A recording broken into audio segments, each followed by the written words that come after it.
In the previous video, we completed a field communication test with a ThinkNode M1. Some fans asked a more realistic question. What should I do if my cell phone runs out of power and signal in the wild? What about this video? We bring the brand new ThinkNode M4 device. It's not just a LoRa communication device. At the same time, it also has a built-in 6,800 mAh battery and a mobile power supply function. The device comes with a bright flashlight.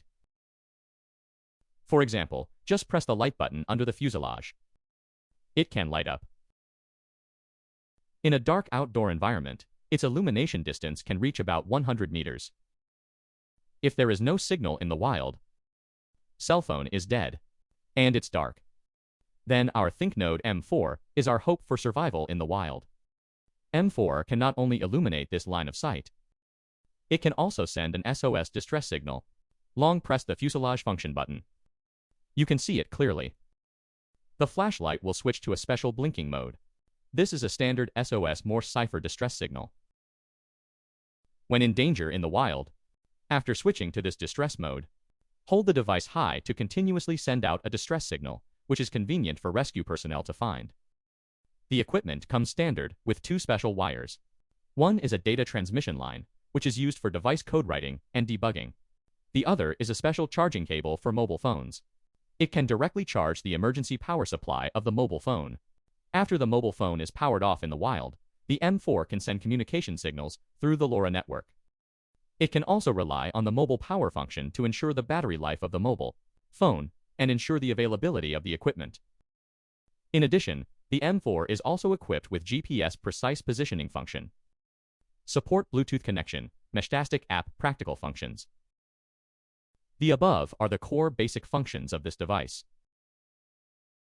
Now we connect the two devices to the Meshtastic app for a live demonstration.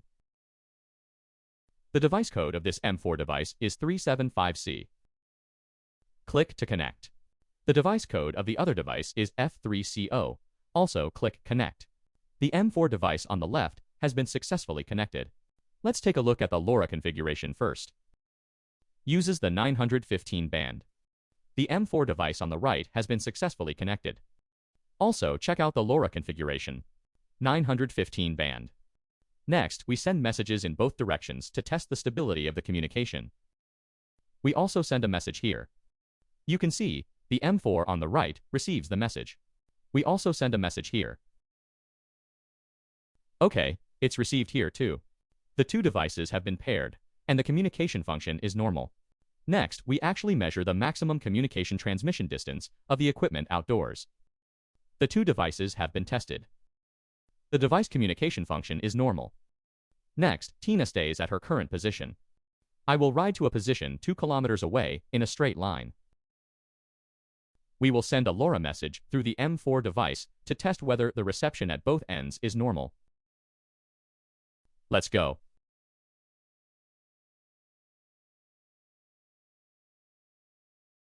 I am about to arrive at the test point 2 kilometers away from the Tina line. Tina is currently on the other side of the bay, about 2 kilometers in a straight line from me. I have now arrived at the designated test location, 2 kilometers away from Tina. Next, test whether the M4 device can send messages normally over the Meshtastic network. Let's send a test message first.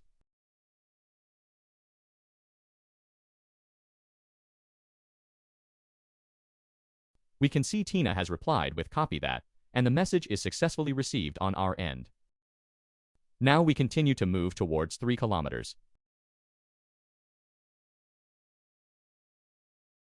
We have now reached a position 3 kilometers in straight line distance from Tina. We will now send a message to Tina via the M4 device to test the reception status.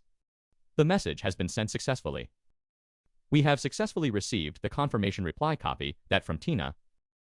We will continue to move to the 4-kilometer test point for further testing.